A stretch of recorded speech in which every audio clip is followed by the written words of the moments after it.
झगड़ालू ननद चालाक भाभी। उर्मिला अपनी छोटी बहू का गृह प्रवेश कर रही होती है। उसे देखकर उर्मिला की बेटी अपनी मन ही मन सोचने लगती है, आ गई मेरे माता पिता की प्रॉपर्टी को हड़पने के लिए एक और। लेकिन कोई बात नहीं, जैसे मैंने बड़ी भाभी का जीना हराम कर रखा है, इस छोटी वाली को तो मैं उंगली पर नचा कर रखूंगी। ऐसा सोचकर वो अपनी मन ही मन खुश होने लगती है। वहीं गृह प्रवेश के बाद उर्मिला संजना को घर के अंदर ले आती है और अपनी बेटी दिव्या से कहती है, दिव्या, जाओ अपनी भाभी को अपने कमरे में ले जाओ। ये आप क्या कह रही हो माँ? मेरे कमरे में आप छोटी भाभी को क्यों भिजवा रही हो? वो तो मेरा कमरा है, उसमें तो मैं रहती हूँ। देखो, तुम्हारे ससुराल से यहाँ आने के बाद हमने तुम्हें कमरा इसलिए दे दिया था क्योंकि तुम लड़की हो और तुम्हारा भाई तुम्हारे लिए बाहर सोफे पर सोया करता था। लेकिन अब उसकी पत्नी आ गई है और उसे कमरे की जरूरत है, इसलिए अब तुम बाहर सोफे पर सो जाना। अरे माँ, ये सब तो ठीक है, लेकिन मेरे कपड़े, मेरा सामान इस समय कहाँ रखूंगी? जब तक कोई इंतजाम नहीं हो जाता तब तक तुम अपने भाई के कमरे में ही अपना सारा सामान और अपनी भाभी की अलमारी में अपने कपड़े रख लेना। दिव्या एक खिसियानी बिल्ली की तरह मन ही मन में खिसियाती रह जाती है। आखिर ये भाभियां आती ही क्यों हैं? जब भी कोई भाभी आती तो नंद की आफत आ जाती है। अब ये छोटी भाभी मेरे कमरे पर कब्जा करके बैठ जाएंगी। सोच क्या रही हो? जाओ अपनी छोटी भाभी को उसके कमरे में ले जाओ। अपनी माँ के कहने पर दिव्या अपनी भाभी को कमरे में ले आती है, जिसके बाद दिव्या बहुत ही ज्यादा अकड़ के अपनी भाभी से कहती है, देखो, इस अलमारी में मेरा सारा सामान है और तुम्हें इसे हाथ लगाने की जरा भी जरूरत नहीं है। और यहाँ मेरे कपड़े हैं, अब तो इसमें इधर नीचे अपने कपड़े रख लेना, लेकिन ऊपर का सामान जरा भी हाथ मत लगाना। और हाँ सुनो, भले ही तुम मेरी भाभी हो, लेकिन अंकित मुझसे छोटा है, इसलिए मैं तुम्हें भाभी नहीं बल्कि तुम्हारे नाम से बुलाऊंगी। ऐसा कहकर दिव्या वहाँ से चली जाती है। उसके जाने के बाद संजना अपने आप से कहती है, अरे वाह, देखो तो सही, मेरी नंद में कितनी अकड़ है। लेकिन कोई बात नहीं, इस अकड़ को तो मैं चुटकियों में तोड़ दूंगी अपनी चालाकी से। शादी के 1-2 दिन बीत जाते हैं और 1 से 2 दिन में ही दिव्या कई बार संजना से लड़ जाती है। संजना, कहाँ हो तुम? क्या तुम्हें ये टेबल की हालत दिखाई नहीं दे रही है? हे भगवान, खाना खाने के बाद ये टेबल कभी साफ करती हो या नहीं? यहाँ देखो, इस विषय पर कितनी धूल मिट्टी जमी है, इसे कौन साफ करेगा? पड़ोसी आकर साफ करेंगे क्या? तभी वहाँ पर संजना को अपनी सास आते हुए नजर आ जाती है, जिसके चलते संजना बड़ी ही चालाकी से कहती है, मैंने कपड़े धोए, घर की साफ सफाई की, सबके लिए खाना भी बनाया और मैंने सबके जूठे बर्तन भी धोए थे। मुझे एक टेबल साफ करने के लिए डांट रही हो? कोई बात नहीं, मैं इसे भी साफ कर दूंगी। तभी वहाँ पर उर्मिला आकर दिव्या से कहने लगती है, बेटी, तुम्हारी भाभी ने जब इतने सारे काम किए हैं तो एक काम तुम भी कर सकती हो। एक काम करो, ये लो कपड़ा और ये रहा कॉलिंग, इससे अच्छे से टेबल साफ कर देना। चलो बहू, तुम जाकर थोड़ी देर अपने कमरे में आराम कर लो। उर्मिला की ये बात सुनते ही संजना अपने कमरे में खुशी खुशी आराम करने के लिए चली जाती है। वहीं बेचारी दिव्या अपनी छोटी भाभी की चालाकी देखती रह जाती है। इसकी इतनी हिम्मत, कितनी चालाकी से मुझे ही उल्टा काम बताकर चली गई, लेकिन इसका बदला तो मैं लेकर ही रहूंगी, चाहे कुछ भी हो जाए। दिव्या उस दिन के बाद से मौका ढूंढने लगती है। एक दिन संजना रसोई में सबके लिए खाना बना रही होती है। तभी वहाँ दिव्या उसके पास आती है और कहती है, प्यारी छोटी भाभी सबके लिए खाना बना रही है? अरे वाह, ये तो बहुत अच्छी बात है। वैसे मुझे आज खाने में आलू के पराठे खाने हैं, तो मेरे लिए आलू के पराठे ही बनाना। मेरी प्यारी नंद जी, जो तुम चाहोगी वही बनाऊंगी, तुम चिंता क्यों करती हो? दिव्या संजना की बात सुनकर थोड़ी देर हैरान रह जाती है। बड़ी अजीब बात है, आज मेरी भाभी को मुझ पर बहुत ज्यादा प्यार आ रहा है, लेकिन इस प्यार को भी मैं झगड़े में आराम से बदल दूंगी। अब देखो आगे आगे क्या होता है। दिव्या ऐसा सोच रही होती है। क्या हुआ झगड़ालू नंद, अपने मन ही मन क्या मुस्कुरा रही हो? कुछ नहीं, चलो आप मेरे लिए पराठे बनाओ, मैं इंतजार करती हूँ। दिव्या वहाँ से चली जाती है। संजना उसके जाने के बाद आराम से खाना बनाती रहती है। जैसे ही संजना थोड़ी देर के लिए किचन से यहाँ वहाँ होती है, दिव्या मौका देखते ही अपने पराठे में लाल पिसी हुई मिर्च भर भर के डाल देती है।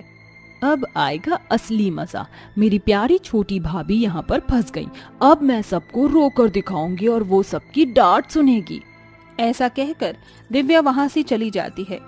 कुछ ही देर बाद संजना वापस रसोई में आती है और सबका खाना खाने की टेबल पर रख देती है, जिसके बाद वो सभी को बुलाती है। माँ जी बैठिए यहाँ पर, आप और बाबूजी आप भी यहाँ बैठिए। लगता है आज हमारी प्यारी बहू ने हमारे लिए बहुत अच्छा कुछ बनाया है। प्रवीण इतना कहता ही है कि उसकी बड़ी बहू मायके से वापस लौट आती है। अरे वाह जेठानी जी, आप भी आ गई, आपका ही तो इंतजार था। आइए इस टेबल पर आकर बैठिए। बहुत बहुत शुक्रिया संजना, लगता है आज तुमने मेरी पसंद का भी खाना बनाया है। तुम हम सबका कितना ख्याल रखती हो। इसको तो लड़ झगड़ कर मैंने इसकी मायके भेज दिया था, फिर ये वापस कैसे आ गई? और यहाँ इस बड़ी भाभी के लिए कोई कुछ कह नहीं रहा। चलो कोई बात नहीं, इनके यहाँ आने का कोई फायदा नहीं। आज छोटी जा रही है तो कल को बड़ी भी चली जाएगी और फिर इस घर पर सिर्फ मेरा ही हक होगा। अरे क्या बात है, तुमने तो मेरी पसंद के कोफ्ते भी बनाए हैं, बहुत स्वादिष्ट लग रहे हैं। अब आप सभी अपना खाना खाना शुरू कर दीजिए, मैंने आप सभी के लिए बहुत प्यार से बनाया है ये सब। संजना के कहने पर उसकी ससुराल के सभी लोग उसकी पसंद का खाना खाने लगते हैं, लेकिन जैसे ही दिव्या पहला निवाला तोड़ती है, वो उसे खाने से पहले ही मिर्ची के मारे जोर जोर से चिल्लाने लगती है। हाय राम, तौबा तौबा तौबा, कितनी सारी मिर्ची डाली है। अरे भाभी, मुझे मारना चाहती हो क्या? मैं तो पहले से ही जानती हूँ आपको मैं इस घर में पसंद नहीं हूँ, लेकिन इसका मतलब ये तो नहीं कि आप मेरे खाने में इतनी मिर्ची डाल कर रखोगी। तुम्हारे पराठे में मिर्ची है? अच्छा ऐसी बात है क्या? रुको, तुम्हारे पराठे का निवाला हर कोई खाएगा, उसकी बात बताएगा कि इसमें मिर्ची है या नहीं। मेरे साथ साथ मेरे परिवार को भी मारना चाहती हो क्या? संजना दिव्या की एक नहीं सुनती और घर के सभी सदस्यों को पराठे का एक एक निवाला तोड़ कर दे देती है, लेकिन पराठा खाने के बाद सब लोग कहते हैं इसमें तो बिल्कुल भी मिर्ची नहीं है। अरे दिव्या, तुम्हारी मति भ्रष्ट हो गई है क्या? हर बात पर बिना मतलब के ही झगड़ा करना तुम्हारी आदत बन गई है। जैसे तुमने मुझसे झगड़े किए और मुझे इस घर से मेरे मायके भिजवा दिया, वैसे ही तुम अब छोटी बहू को भी भिजवाना चाहती हो। सबकी बातें सुनते ही दिव्या पराठा खा कर देखती है, उसमें जरा भी मिर्च नहीं होती। अरे ऐसा कैसे हो सकता है? मैंने तो उसमें भर भर के मिर्ची डाली थी। अच्छा ये सब तो ठीक है, लेकिन मैं आप सभी को आज कुछ दिखाना चाहती हूँ। दिव्या के अपने पराठे में ही मिर्च डालते हुए संजना ने पहले ही एक वीडियो बना लिया था, जो वो अपने पूरे परिवार को दिखाती है। मेरी प्यारी नंद जी, हमेशा मुझसे लड़ाई, लेकिन तुम्हें नहीं पता कि मैं भी बहुत चालाक हूँ। आज मैंने तुम्हारी गलती रंगे हाथ पकड़ी है। अपनी सच्चाई सबके सामने आते हुए दिव्या को अपनी गलती का अफसोस होता है। हाँ भाभी, आपने सही कहा, ये सब मेरी ही गलती है। मैं ही आप दोनों के ऊपर बहुत अत्याचार करती रही, लेकिन आज के बाद मैं आपसे कभी नहीं झगड़ूंगी और मैं अब यहाँ और नहीं रहूंगी, मैं अपने ससुराल चली जाऊंगी। दिव्या अपनी गलती का पछतावा करके अपनी दोनों भाभियों से माफी मांगती है और अपनी ससुराल चली जाती है। उसके जाने के बाद उसकी दोनों भाभियां खुशी खुशी अपने घर में रहने लगती हैं। ये कहानी है गरीब गोमती और उसकी 3 बेटियों पूजा, हिमानी और काजल की, जो किशनगंज गांव में रहा करती थी। गोमती की तीनों बेटियां अलग अलग शक्तियों से भरी हुई थीं। जैसे काजल के कान बहुत ही बड़े थे, इसीलिए उससे कोसों दूर की बातें भी आसानी से साफ सुन लेने की शक्ति थी। वहीं पूजा का मुंह स्वादिष्ट खाने बरसाने की शक्ति से भरा था। साथ ही उसमें ये भी शक्ति थी कि वो समुद्र के सोतों को भी पी जाए। वहीं हिमानी के हाथों में बड़े बड़े पहाड़ उठाने की शक्ति थी। साथ ही वो अपने हाथ लंबे भी कर सकती थी। पूजा, काजल, हिमानी, जरा यहाँ आओ। जी माँ, आपने बुलाया? बेटी, घर में बनाने को एक भी दाना नहीं है, राशन के डिब्बे चुच्छे पड़े हैं। मैं राशन लेने बनिया के पास जा रही हूँ, तुम अंदर से दरवाजा बंद कर लो। मगर माँ, जब भगवान ने मेरे मुंह को स्वादिष्ट खाना देने की शक्ति से भरा हुआ है, तो फिर तुम्हें उस बनिए से राशन उधार बाकी लेने की क्या जरूरत है? हाँ माँ, जब आपकी तीनों बेटियां तिलिस्मी शक्तियों से भरी हुई हैं, फिर आप क्यों हमें हमारी शक्तियों का इस्तेमाल नहीं करने देती? क्योंकि इस राज को राज रखने में ही भलाई है मेरी बच्चियों। ये गांव नहीं समझेगा कि तुम्हारे अंदर जादुई शक्तियां हैं, बल्कि समाज तुम्हें डायन पिशाचन समझकर पथराव करके मार डालेगा। और मैं अपनी बेटी को किसी भी कीमत में खोना नहीं चाहती, क्योंकि तुम्हारी गरीब माँ ने तुम्हें अपने खून से सींचा है और 9 महीने गर्भ में ढोया है। इसलिए तुम्हारे जादू को राज रखने में ही तुम्हारी जिंदगी है। ऐसा कहकर गोमती अपनी तीनों बेटियों को गले लगाकर बिलक बिलक कर रोने लगती है। इसी तरह समय ढलता है। एक दिन तीनों बहनें पानी भरने के लिए गांव की नदी पर आती हैं, जहां गांव के मछुआरे गोपी और बिरजू नाव में बैठे पानी में जाला डाले हुए थे। अरे ओ बिरजू, सवेरे से नदी के किनारे पर जाला डाले बैठे हैं, ससुरा कछु भी हाथ नहीं आया। अगर मछलियां नहीं मिली हैं तो बाजार में का घुइयां बेची हैं। अरे तो का करे, मछलियों के चक्कर में माहुर खा के मर जाएं। दोनों मछुआरे आपस में झगड़ने लगते हैं। तभी नदी के गोते में उठ रही मछलियों की आवाज से काजल के जादुई कान हाथी के कान जितने बड़े हो जाते हैं। गोपी भैया, बिरजू भैया, वो नदी की गहराई में जाओ, वहाँ ढेर सारी मछलियाँ हैं। दोनों मछुआरे नाव को नदी के बीच की गहराई में ले जाकर पानी में जाला डालते हैं, जो मछलियों से खचाखच भरकर जाला फटने को हो जाता है। फिर दोनों मछलियों से भरी हुई नाव को नदी से बाहर लाने लगते हैं। अरे बिरजुआ, ये नाव तो बढ़ ही नहीं रही है, बल्कि पानी के उफान से पीछे सरक रही है। अब क्या करें? ठहरो भैया, मैं मदद करती हूँ। ऐसा कहते हुए हिमानी अपनी जुबान से कुछ शब्द गुनगुनाती है, जिसके बाद उसके हाथ बहुत लंबे होकर नदी में फंसी नाव को बाहर लाते हैं और हिमानी का जादू देखकर डर के मारे गोपी और बिरजू का चेहरा पीला पड़ जाता है और उनके दांत बजने लगते हैं और वो एक ही शब्द बड़बड़ाते हुए गांव के सरपंच के घर की ओर दौड़ लगाते हैं। चुड़ैल, चुड़ैल, भाग गोपी भाग। बिरजू और गोपी सरपंच को नदी पर घटी घटना बताते हैं। कुछ ही देर में ये बात आग की तरह गांव में हर घर में फैल जाती है और फिर गोमती और उसकी तीनों जादुई बेटियां सरपंच के पास आती हैं। गांव वालों, अब तुम ही बताओ, इनका क्या फैसला किया जाए? सरपंच जी, मैं तो कहती हूँ इस विधवा गोमती को इसकी तीनों राक्षसी बेटियों के साथ गाज पर टांग दो। राम जी, झूठ ना बुलाए, मगर सरपंच जी, मुझे तो पहले ही शक था इस गरीब विधवा पर। क्यों कमला, मैं ना कहती थी कि गोमती ने अपने पति की बलि चढ़ाकर डायन में पक्की हो गई है और अपनी बेटियों को भी काली शक्ति दी है। ऐसा मत कहो पद्मा मौसी, हमारी माँ डायन नहीं, और हमारे अंदर जो जादुई शक्ति है वो हमें कुदरत से मिली है। हाँ सरपंच जी, मेरी बेटियों में जादुई शक्ति है, यकीन कीजिए।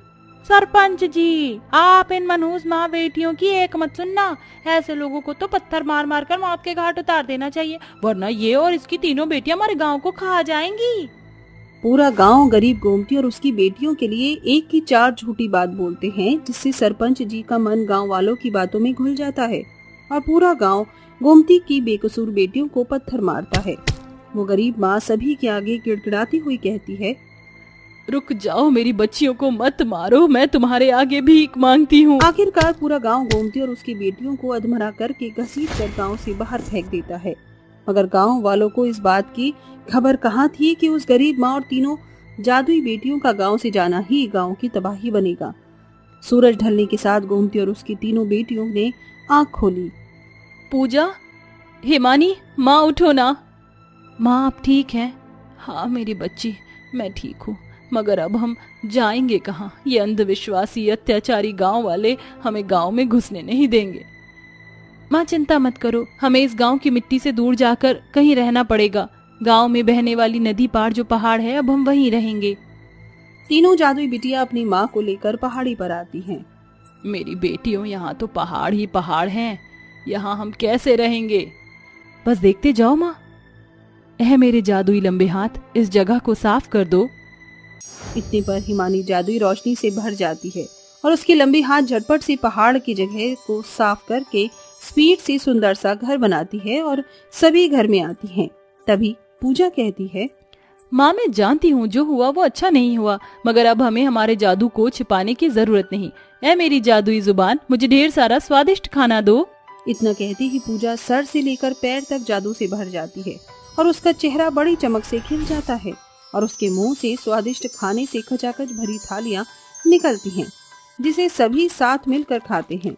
ये देखकर उस गरीब मजबूर माँ की आंखों में खुशी के आंसू आ जाते हैं। अरे ये क्या माँ, तुम रो रही हो? खुशी के आंसू हैं बेटी, क्योंकि आज मुझे गरीब माँ के लिए बड़ा दिन है। मेरी बेटियाँ अपने जादू को छिपाने के लिए मोहताज जो नहीं रही। इस तरह गोमती का हर दिन उसकी जादुई बेटियों के साथ खुशी से बीत रहा था। मगर उस रोज गांव में जैसे तबाही के बादल घिर आए। तभी जैसे ही नदी में तूफानी लहरें उठी तो उसका शब्द सुनाई देते ही काजल के जादुई कान खड़े हो गए। माँ, पूजा, हिमानी, जरूर किसी समुद्र में सुनामी उठा है जिसका असर हमारे गांव की नदी में सौंजे रूप से पड़ रहा है। हमें लोगों को बचाना होगा। फिर गोमती और उसकी तीनों जादुई बेटियों ने बिना वक्त गवाए गांव में कदम रखा और पूजा ने अपनी जादुई जुबान से शोर मचाना शुरू किया। अपने अपने घर से बाहर आ जाओ, गांव में भूकंप आया है, इससे पहले कि घर ढह जाए अपनी जान बचाओ। पूजा की जादुई जुबान से निकल रही तेज आवाज में भरा तीखापन सभी के कानों में पड़ा। तभी घर हिलने लगे और सभी घर से बाहर निकल आए।